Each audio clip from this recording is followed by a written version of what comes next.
Oregon Governor John Kitzhaber recently signed a proclamation declaring April 8th through the 12th School Bus Safety Week. That leads us to today's Oregon Trails, in which we look at the growth of school transportation in Southern Oregon. Here's Newswatch 12's Ron Brown.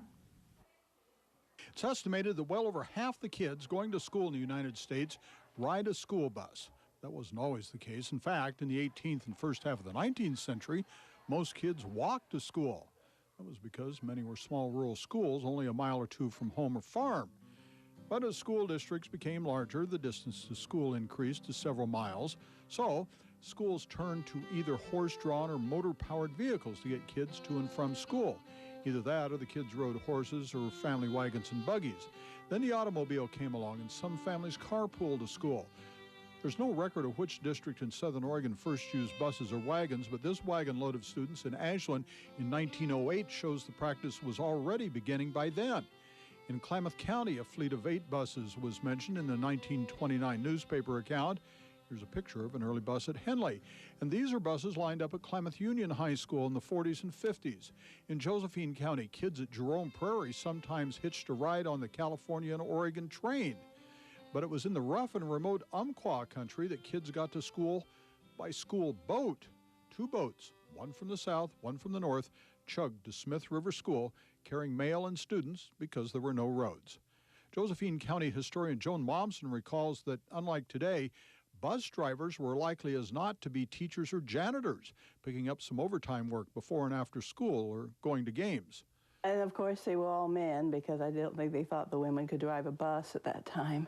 But a lot of them were school teachers. My social studies teacher, U.S. history, Mr. Bothwell was, and Mr. Pettit, my chemistry teacher, and I'm sure there's some others, but they would get there, an hour or so before the students, go out and get the buses and run them on the routes, and they'd come in, park the buses, and go right into class. These are some of the early bus fleets from the Grants Pass district, including one picture that was used in an ad for Diamond T buses. And this is one of those old buses that sat for years in the brush near Williams. It's since disappeared. Now this is possibly the oldest county or Three Rivers district bus still in existence, a 1946 GMC now serving as a storage container. Well, the earliest buses were wooden-bodied, like this model, being built in the Wentworth and Irwin shops in Portland. Even the seats were wood, like park benches. Wentworth and Irwin is still in business, but it's known now as Columbia Truck Body. And these are some students in their 1933 Ford bus that was used by Gold Hill District for many years before and after the war. There, too, janitors often drove the bus in between cleaning classrooms. Well, today, many districts contract transportation with companies like First Student in our area. Grants Pass, Ashland, and Eagle Point districts still operate their own fleets of buses, and many of the drivers are women, unlike that of a generation ago.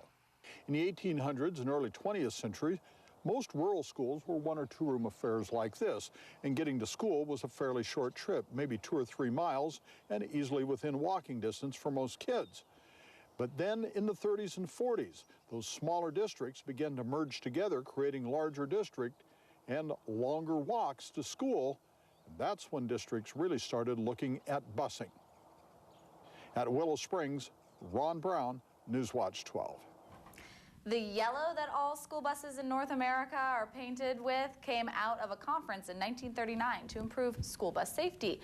The professor, Dr. Frank Sir, is the now known as the father of the yellow school bus.